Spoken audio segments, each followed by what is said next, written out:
जवान। देश बर देवत हवे भैया बलिदान। सीमा में खड़े हवे देश के जवान। देश बर देवत हवे भैया बलिदान। जानत है जग और जहान, जानत है जग और जहान।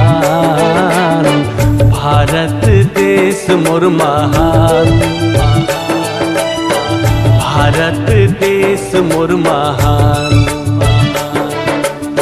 सीमा में खड़े हवे देश के जवान। देश बर देवत हवे भैया बलिदान।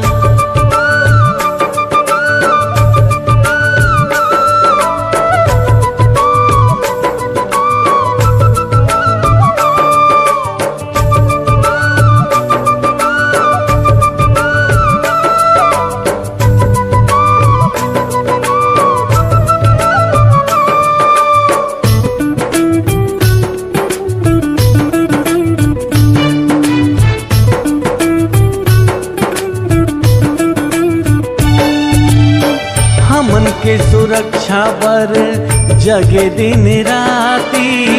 गांव शहर सोते आराम से। अपन घर के नहीं करे चिंता फिक्रला। देश बर देते अपन जान रे।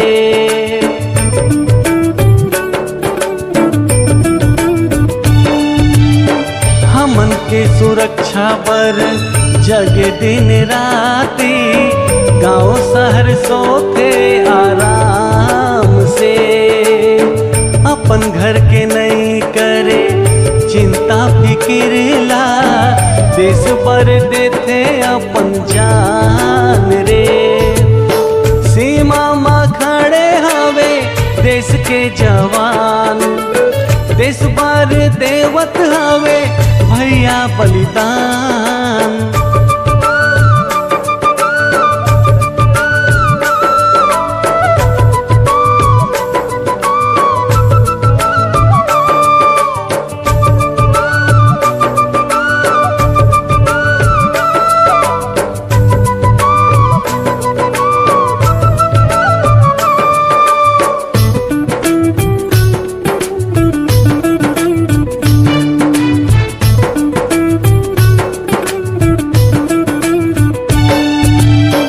सब सुख दुख ला भूला जाते सीमा पे।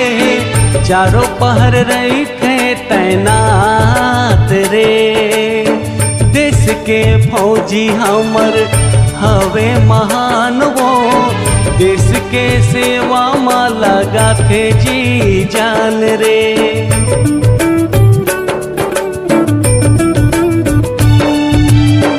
सब सुख दुख ला भूला जाते सीमा पे।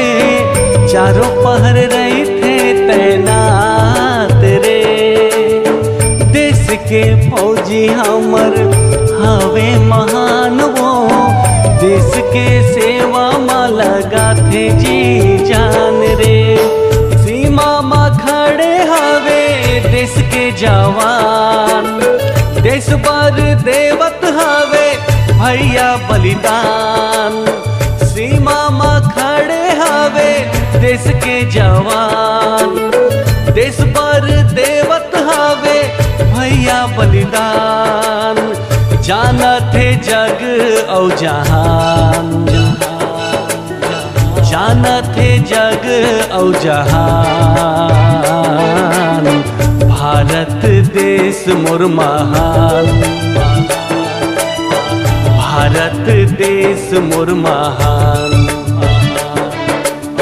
सीमा में खड़े हवे देश के जवान।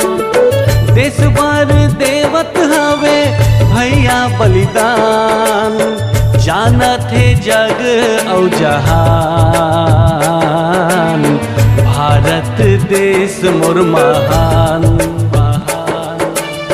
भारत देश मोर महान।